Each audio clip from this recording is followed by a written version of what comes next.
Igreja Açores, o programa com a atualidade da Diocese, para ouvir aos domingos, ao meio-dia, na sua Antena 1 Açores.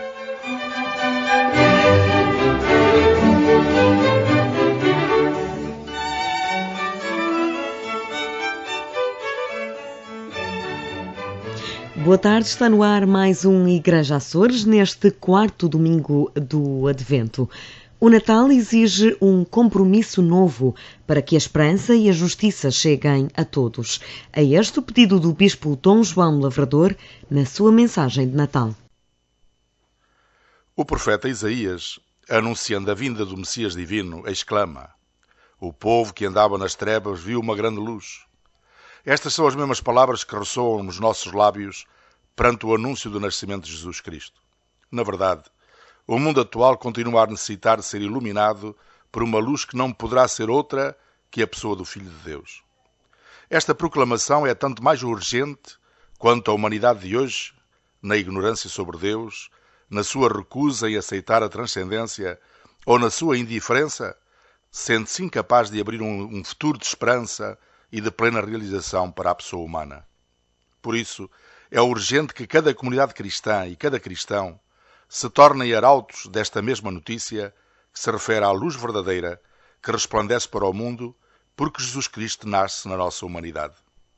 Igualmente, o profeta Isaías reconhece que o jugo que pesava sobre o povo foi quebrado, porque um menino nasceu para nós, um filho nos foi dado. Realmente renasce uma nova esperança para os pobres, para os excluídos, para os marginalizados, para os injustiçados, para as vítimas inocentes da guerra e da violência, porque Jesus de Nazaré vem ao encontro da pessoa humana para lhe restituir a sua dignidade de filha de Deus.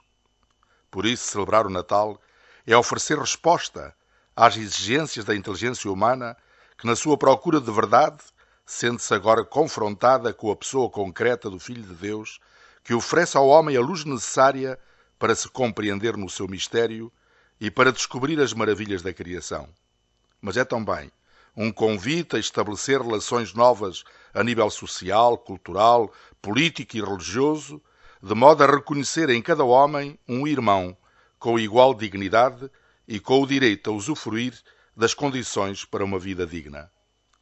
A luz e a esperança que brotam do Natal são algo de concreto e devem ter reflexo na situação de todos os que vivem e sentem a necessidade de melhores condições para uma vida digna.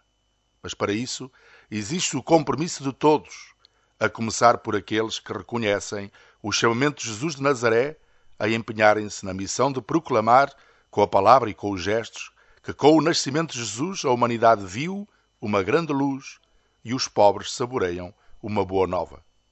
Ao desejar boas festas de Natal a todos os diocesanos de Angra e Ilhas dos Açores, tenho perante mim os numerosos desempregados, os doentes e idosos, tantas vezes na solidão, as famílias, tantas delas feridas, os pobres, os excluídos, seja cultural, social ou religiosamente, as crianças sem pão e sem afeto, os que estão na diáspora, os jovens, tantos sem perspectivas de futuro, mas também os que vivem afastados de Deus, e apelo a cada comunidade cristã e a cada cristão que se tornem mensageiros da alegria e da esperança que brota do Natal.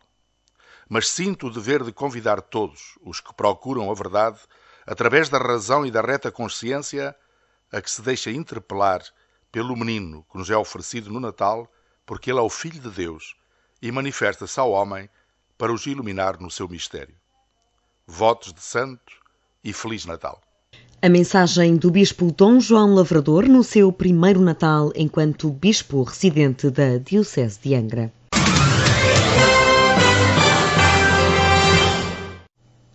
A Matriz da Horta acolhe a Festa do Senhor neste ano.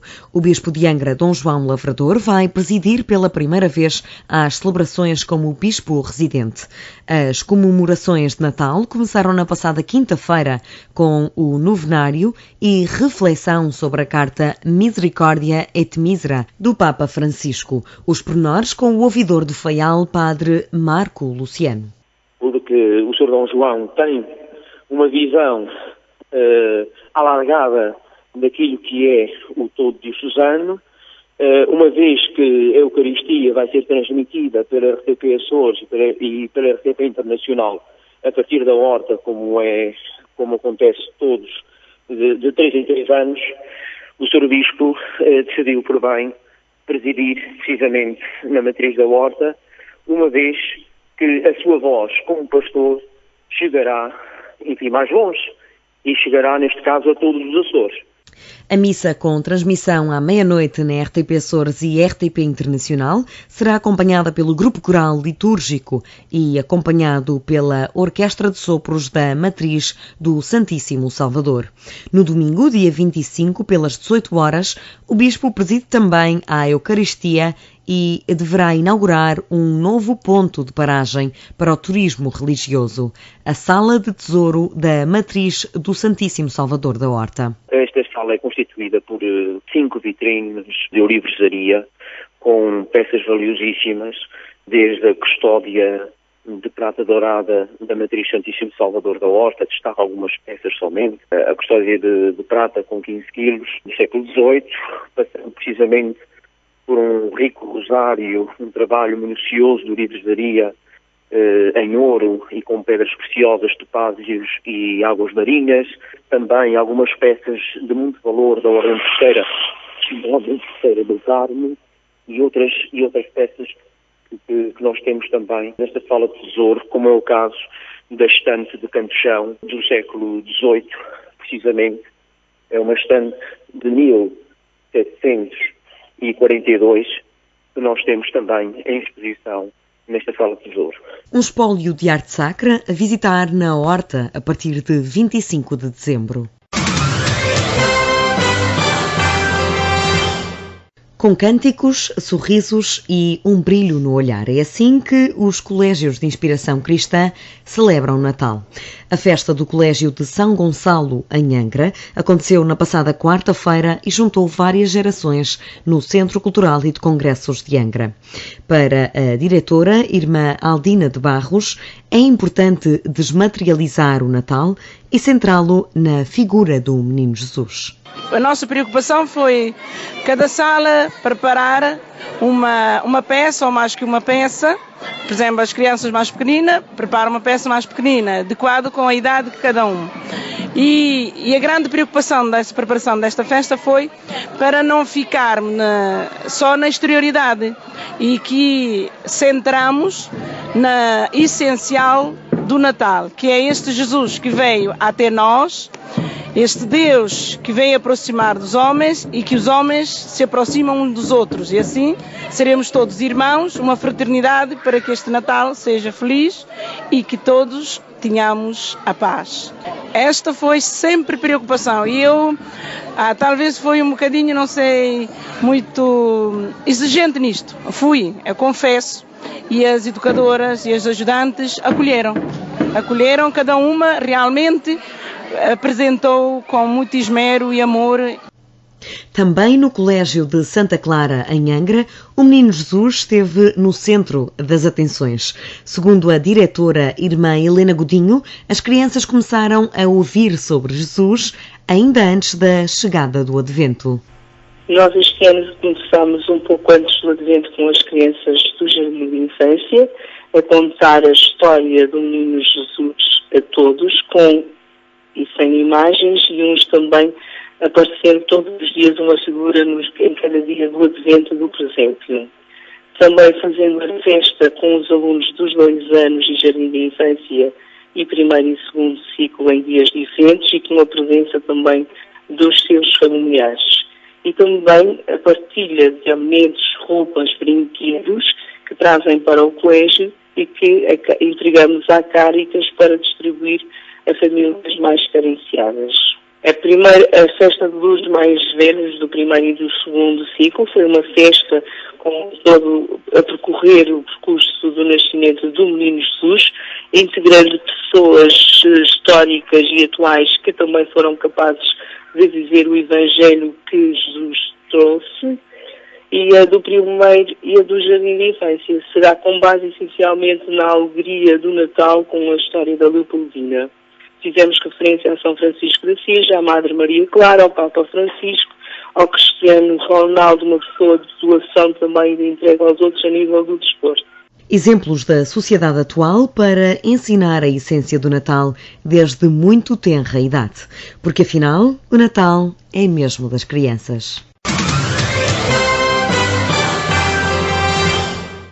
Chama-se Missa do Galito e é uma iniciativa que acontece pelo 4º ano consecutivo no Curato de São Carlos, na Ilha Terceira. Este ano a celebração é presidida pela primeira vez pelo novo sacerdote de São Carlos, o cônego Ângelo Valadão. Isto já vem do meu antecessor, o cônego Adriano, que para dar um certo sentido de comunidade a São Carlos, começou, com a ajuda de catequistas e de escuteiros, a realizar esta missa às 6:30 da tarde da véspera de Natal, para dar mais possibilidade das crianças, das famílias, dos pais, poderem participar antes de começarem depois as refeições nas famílias, etc. E, portanto, este ano ficou novamente combinado com os dois grupos, digamos, que estão mais ativos na paróquia, que é o grupo de catequese e o grupo de escuteiros, a prepararmos também essa mesma missa. A catequese vai organizar o presépio vivo, presente na celebração, e as vozes dos escuteiros vão animar a Missa do Galito, que, em edições anteriores, tem enchido a contemporânea Igreja de São Carlos. Todas as pessoas me têm dito que era uma missa muito participada, não apenas até pelas pessoas que residem em São Carlos, mas por pessoas que vivem ali perto e em que não há uma missa assim àquela hora, mas normalmente é da meia-noite ou próximo da meia-noite, e há pessoas que gostam de ir àquela hora e àquela missa.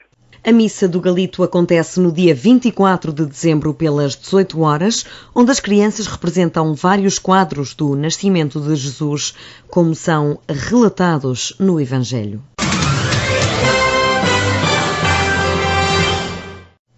Presépios de todo o mundo estão expostos na Biblioteca Pública e Arquivo Regional Luís de Silva Ribeiro, em Angra do Heroísmo, um espólio particular do padre Duarte Rosa, que selecionou 145 exemplares de uma coleção que totaliza cerca de 400 presépios, uma paixão que começou de forma inesperada. Quando dei por mim já tinha muitos e depois foi crescendo a coleção. Talvez isso deveu-se de uma forma implícita à perspectiva que eu tenho da representação do presépio no imaginário da nossa cultura, todo aquele quadro bucólico. Todos nós sabemos que o presépio é o prelúdio de uma mensagem de esperança, um prelúdio que já tinha sido anunciado profeticamente, de uma mensagem de esperança.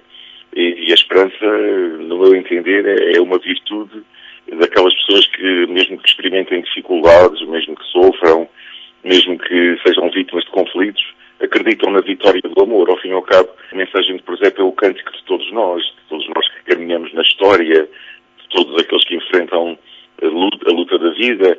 Apesar de ser uma tradição secular, a história do presépio é também bem atual. Ao presépio está subjacente uma história de violência, uma criança que nasce afastada da terra dos seus pais, que é obrigada a fugir, a refugiar-se, e lembremos do caso dos refugiados hoje, o drama dos refugiados, uma criança perseguida que cresce, luta por um ideal até à morte. E, ao fim e ao cabo, portanto, dei comigo a colecionar peças que transmitem esta mensagem da primazia do reino dos pobres, dos humildes, dos famintos, que há de imperar sobre a soberba, o egoísmo e o poder triunfalista. Nesta admirável coleção há lugar para todas as culturas, com representações mais ou menos exóticas. Tenho presépios de culturas tão longe da nossa, como a cultura nipónica, a cultura chinesa. É curioso ver que mantém-se a família, o José e a Maria, com os seus traços e as suas vestes próprias, e os animais já não são a vaca nem o burro, mas são o dragão, o panda, os animais, enfim, com quem as pessoas convivem diariamente. Depois vamos para a América Latina, também há alguns bastante exóticos, por exemplo, com as vestes, nas vestes, na pintura dos mantos, estão representações da flora e da fauna da América Latina. Por exemplo, um bastante exótico, que é de um artesão português de Barcelos, que recebi há pouco tempo, é mais uma fuga para o Egito. Mas é muito curiosa porque não é de burro, é de vespa, e é a Virgem que vai a conduzir a vespa e José leva atrás o menino ao colo. Portanto, ao cabo, a arte permite-se às vezes brincar no bom sentido com estas coisas. Na lista dos favoritos estão os presépios que remetem para a infância do sacerdote e cerimoniário da Sé. A exposição de presépios está patente na Biblioteca Pública e Arquivo Regional Luís da Silva Ribeiro até ao dia 7 de janeiro.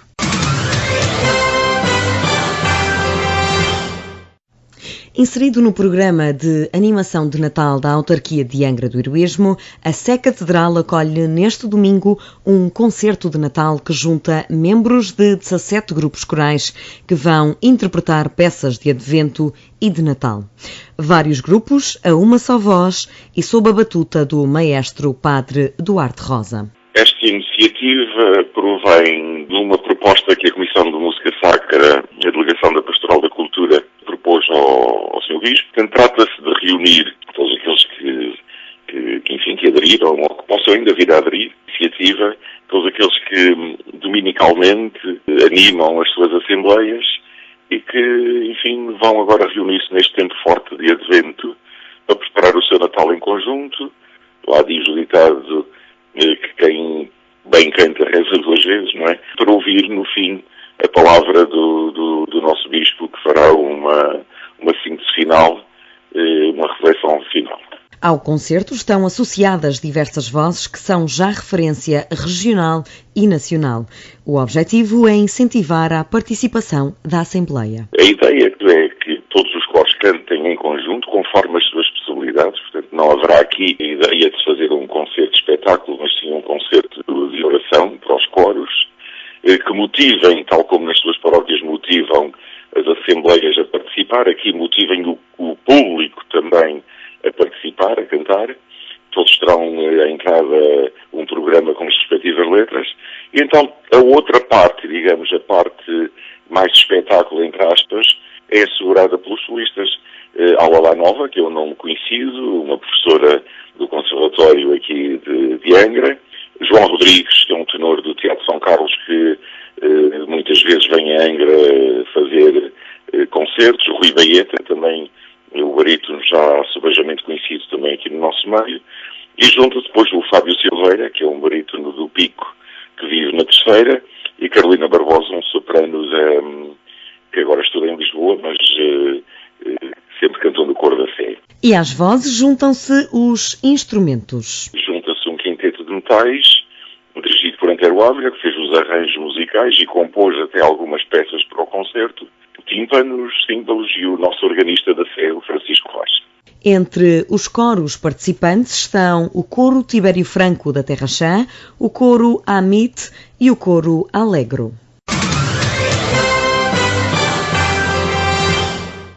É o maior presépio ao ar livre dos Açores e leva muitos curiosos às Furnas. São mais de 500 figuras e 4.000 lâmpadas e foi aberto ao público a 9 de dezembro. À semelhança das edições anteriores, promete levar muitos visitantes à Caldeira das Furnas, garante o pároco Ricardo Pimentel. Foi criado pela GDF, um grupo de jovens na segunda metade dos anos 70. Um grupo de jovens fundado pelo Padre José Maria Almeida, já falecido. E, de facto, teve tanto sucesso que tomou outras proporções e chegou até nós nesta época pelas mãos da Junta de Freguesia e da Câmara Municipal da População, dada a importância que assumiu até como ex-libris nesta altura do Natal. Um presépio com características particulares e que o sacerdote acredita ser único no mundo. Ele simboliza o nascimento de Jesus, envolvido em toda uma paisagem vulcânica e até mesmo envolvido pelas nascentes de águas termais. É um presépio único, atendendo precisamente a essas características vulcânicas. O Vale das Furnas é paradisíaco já de si, mas agora, de facto, com o presépio e com as luzes à noite, toma outras cores e toma uma outra roupagem, tudo, como disse, à volta do momento do nascimento de Jesus. O presépio ao ar livre assume mais uma vez dimensões consideráveis e estende-se ao longo de todos os cursos de água que atravessam a zona das Caldeiras. O presépio, que é atração nesta época na Ilha de São Miguel, vai ficar exposto até ao dia 6 de janeiro.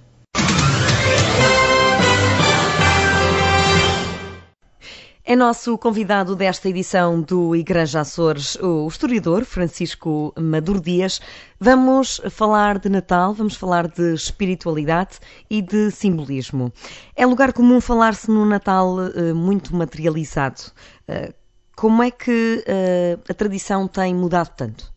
Eu penso que a tradição não mudou assim tanto, no sentido em que, por exemplo, não sei se há pessoas que deve haver gente que sabe, mas o cadáver de São Nicolau foi roubado do lado de lá, do Oriente, e trazido para a Itália porque era interessante do ponto de vista do comércio ter um São Nicolau na Itália. Portanto, a ideia do Natal como troca de presentes, troca de coisas, etc, não é assim uma coisa tão estranha na vida das pessoas.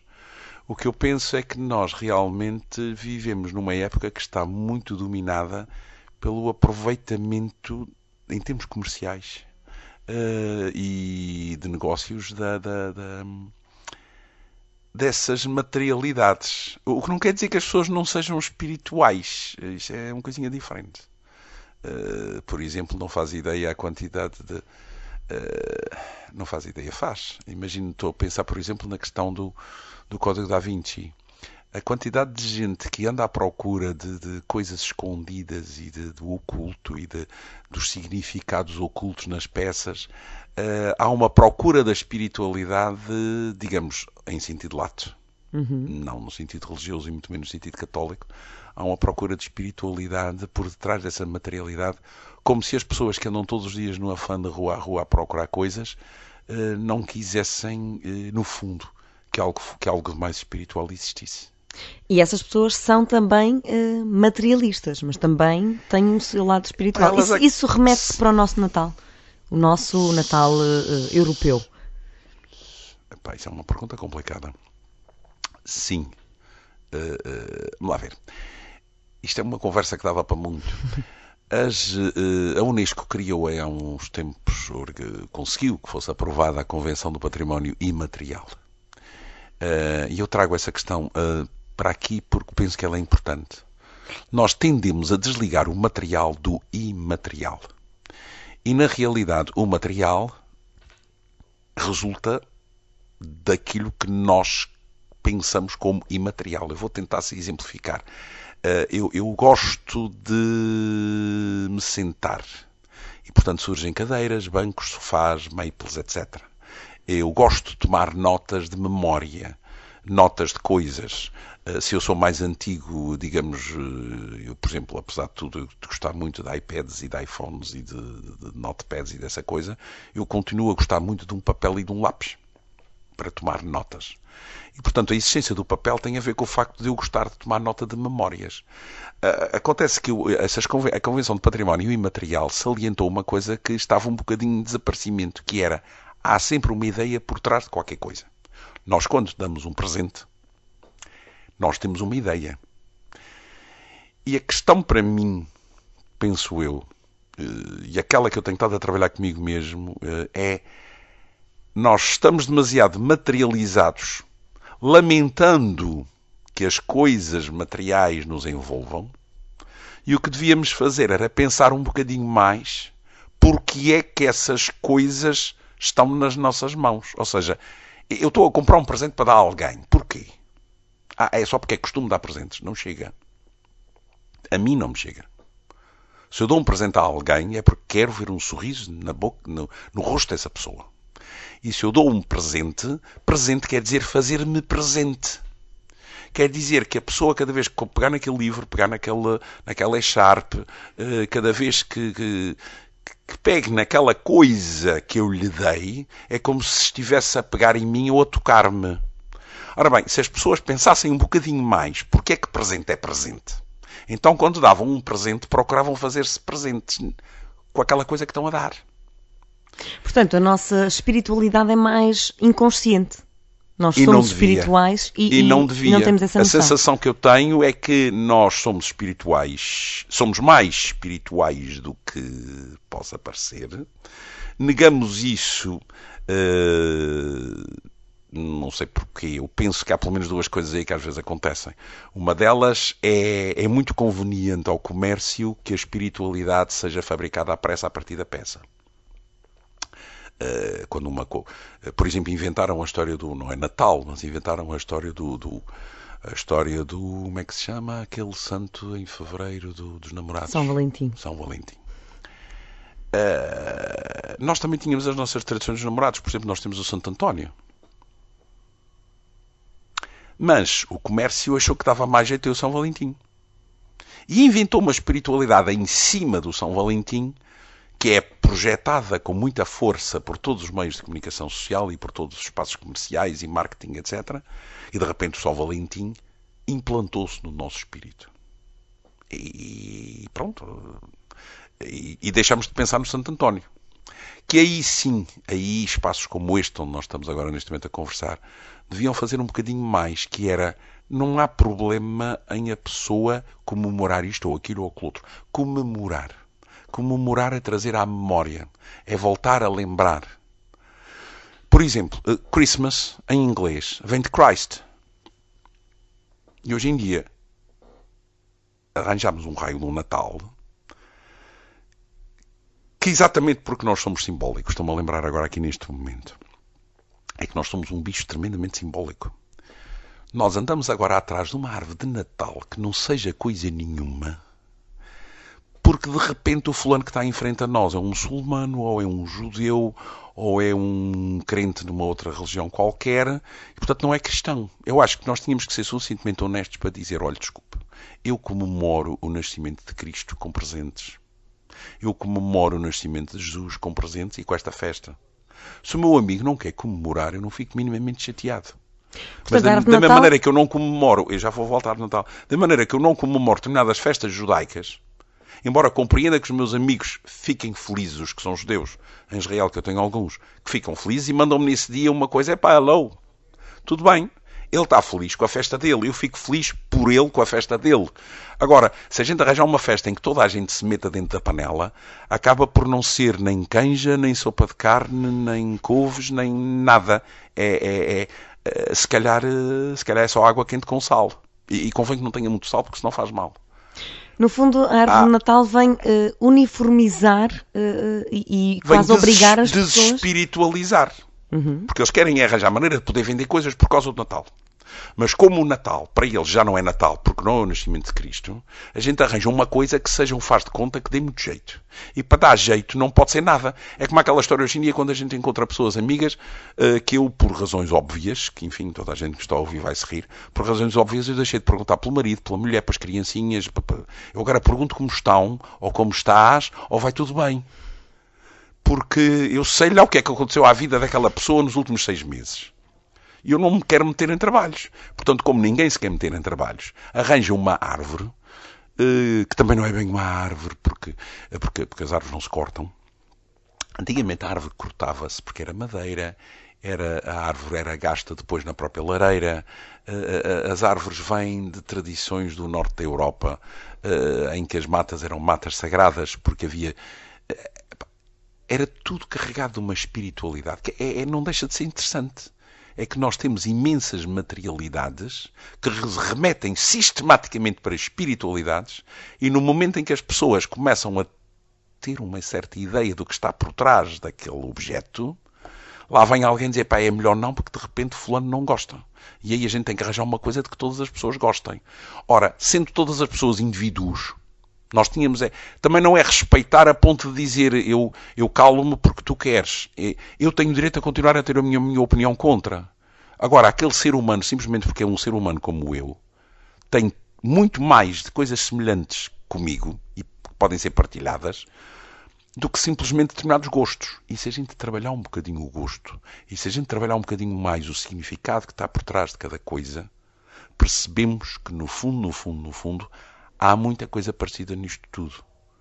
A questão é que, eu diria comercialmente, e os meus amigos que são da área do comércio podem ficar aborrecidos, comercialmente é vantajoso que a gente não tenha consciência. E isso é que eu penso que a mim dói-me muito. Porque eu, quando consigo ter consciência das coisas, provavelmente até discordo mais, mas aceito mais, mas sei qual é o caminho que eu estou a percorrer. E custa-me muito estar a fazer uma festa de Natal, comemorar o nascimento de Cristo, comemorar isto, porque é isto que a gente comemora, e depois eu tenho que comemorar, que quer dizer trazer à memória, sem trazer nada à memória, porque se eu trouxer alguma coisa à memória, se calhar estou a lembrar coisas que não convém. Pá, façam um favor de ser um bocadinho mais arrumados das ideias. Onde é que entra a árvore de Natal nisto? E já vamos falar do presépio, que esse sim é o grande símbolo do Natal cristão. A árvore de Natal tradicionalmente, enfim, eu nunca me dediquei muito a andar à procura dessas coisas, mas normalmente a árvore de Natal aparece ligada ao príncipe Alberto e à rainha Vitória e a essa época em que eles trouxeram a árvore e enfeitaram a árvore. Mas já antigamente as pessoas penduravam alguma coisa, mas o próprio presépio também é uma carga simbólica, já falando. A árvore de Natal é uma coisa com 100 e tal anos, é muito simpática. Começou por tangerinas, não é? Sim, a gente pendurava tangerinas que não tinha bolinhas, e as outras pessoas tinham bolinhas, e depois também a gente tem aqui nos Açores, eu acho muita graça, porque a gente tem o pinheirinho de Natal, que na real é uma criptoméria. Ótimo, é uma árvore. Eu, por exemplo, faço árvores em minha casa, mas faço árvore, primeiro não fazia, depois passei a fazer porque o meu rapaz pedia muito, e o meu rapaz, que já passou os 30 anos, ainda me diz que lembra-se sempre que a última coisa era a estrela que a gente punha no topo da árvore quando ele era pequenino, e ficava à espera a ver se eu não caía de cima da cadeira para pôr lá. Bom, eu neste momento, se lhe disser que ponho a estrela lá porque ele contou essa história, e eu estou a lembrar-me dessa altura em que ele era pequeno. E estou a lembrar-me dessa altura em que numa outra casa eu estava a fazer uma árvore de Natal. Está a comemorar, portanto. Estou a comemorar, exatamente. Portanto, aquela estrela na minha árvore tem um significado para a minha família que noutras árvores não tem. E noutras famílias terá outro. Apesar de atualmente ter e de ir evoluindo os adornos, a figura do presépio mantém-se muito presente no Natal atual. É um indício de que a essência do Natal perdura? Eu acho que nós aqui nos Açores temos uma situação muito curiosa. Penso que sim. Penso que é um indício que o Natal perdura. Mas há uma marca muito forte aqui nos Açores da comunicação social e daquilo que é visto como bem ou mal. Eu dou um exemplo que não tem nada a ver com o Natal, mas vão perceber o que é que eu quero dizer. Há uns tempos foram fazer um peditório à minha casa para o bodo do Espírito Santo. E quem foi era uma pessoa vestida de um modo tão improvável que eu fiquei a olhar. Argola na orelha, piercing, blusão de couro, botas. Aquela pessoa, assim, quem olhava para ela de barba, não tinha nada a ver, mas só que estava com o coroa do Espírito Santo na mão. E a voz que saiu era a voz normal de uma pessoa, de um terceirense do campo, a perguntar se eu queria dar alguma coisa para o segundo rodo. E eu vi aquele ser diante de mim, de blusão de couro, de argolas, de piercing, de botas, a perguntar e a pedir para o bodo do Espírito Santo. Eram duas culturas que estavam eu não diria em choque, porque naquele caso ele tinha arranjado para ele aquilo, nada era incongruente, estava tudo certo. O que é que eu quero? Estava. Embora quem de repente olhe, quer dizer, aquela personagem não tinha nada a ver com uma pessoa normal, entre aspas, para pedir para o Império do Espírito Santo, para o Budo. O que eu penso que a gente tem no caso dos presépios é as histórias que se contavam à volta do presépio. Porque é que o presépio aparece? O simbólico que está por trás do presépio. Tudo isso precisava de ser mais contextualizado, mais explicado, porque nós temos sobretudo uma coisa muito, talvez resuma esta questão. Nós temos falha de comunicação entre gerações. As pessoas novas estão nas escolas, estão nos jardins de infância. Os que são pais andam a trabalhar de manhã à noite. Os avós, muitos deles, estão arrumados nos lares. Isso é tudo comentado assim, do ponto de vista social. Só que eu queria trazer isto aqui do ponto de vista cultural. É que há uma avó chamada televisão e uma outra avó chamada rádio e comunicação social. E essas avós, hoje em dia, são chamadas pelos pais, muitas vezes, a desempenharem a tarefa de passa informação, passa história, passa memórias. Há um problema nisso, porque cada família tinha as suas tradições que eram passadas de pais para filhos. O problema do presépio não é ele ser mais ou menos simbólico. É quem é que explica às crianças, na altura em que elas estão interessadas em ter essas histórias, quem é que explica a elas o que é que cada uma daquelas coisas é. E das duas uma, ou é o avô, ou é a avó, ou é a avó tecnológica. Se é a avó tecnológica, então aí nós temos que pensar duas vezes e temos que fazer o nosso trabalho na comunicação social. Porque senão a culpa será nossa do presépio deixar de ser significativo, deixar de ser simbólico. Porque não é só os bonequinhos, é o que é que cada bonequinho era. Porque é que aqueles bonequinhos todos estavam? Eu lembro de bonequinhos e presépios lindíssimos com mecanismos por trás em que havia um homem a serrar, havia uma matança do porco, havia um homem, uma pessoa um moleiro, havia uma roda do oleiro. Havia tanta coisa nos presépios que remetiam para as nossas heranças culturais, para as nossas atividades em torno, e depois as pessoas liam, reconheciam, viam e voltavam a conversar. A gente conversa pouco. A minha última questão, e de uma forma sucinta, o que é que o mundo deveria pedir ao Menino Jesus neste Natal? Eu não vou pedir mais paz, não vou pedir o que é costume. Eu acho que o mundo devia pedir mais espaço de socialização consciente, como aquele que nós tivemos aqui um bocadinho entre nós os dois e com quem nos ouviu. As pessoas precisavam ter mais tempo para poderem conversar e partilhar memórias.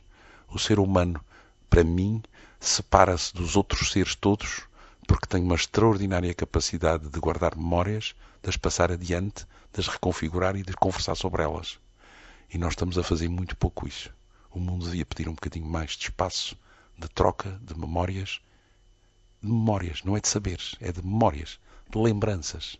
O comemorar passa por isso. E trazer à memória significa trocar. Se eu não for capaz de trocar, eu não posso trazer à memória. E a comemoração passa a ser uma coisa vazia de sentido.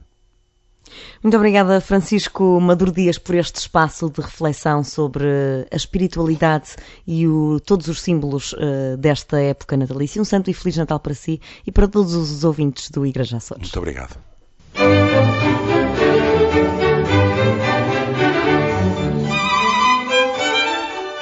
Igreja Açores, o programa com a atualidade da Diocese, para ouvir aos domingos, ao meio-dia, na sua Antena 1 Açores.